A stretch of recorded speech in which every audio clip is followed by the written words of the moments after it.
Hello again, welcome to today's attempt at the WordALL puzzle. There are exactly 6 words consistent with those 2 guesses at the top, and we have to identify them all. So basically, if those were our first 2 guesses in a regular game of WordALL, there'd only be 6 possible answers left.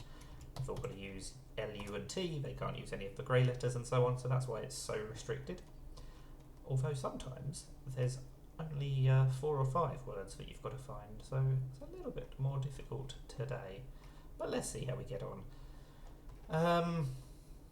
Right, you can see each guess gives us more information. We know that the N isn't used anymore, but what is going to be used? Could well be a UT ending somewhere along here. But I don't know what we're going to do before that.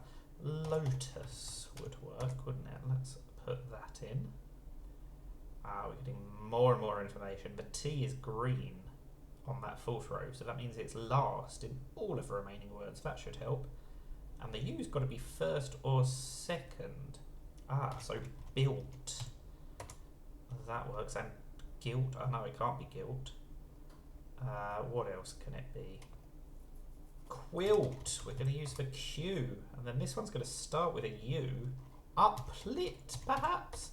That is a really uncommon word. That is a very tricky one. Up until that point, I was thinking, this was okay. They were all relatively common words. I should have done this quicker. But the fact that uplit was there, that was throwing me off because it meant that I wasn't getting as much information from the other rows as I would have done. If uplit wasn't there, then I would have known that the U isn't first in any of the remaining words, for example.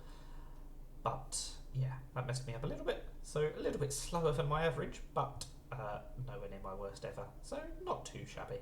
That is WordALL. Thank you for watching and bye for now.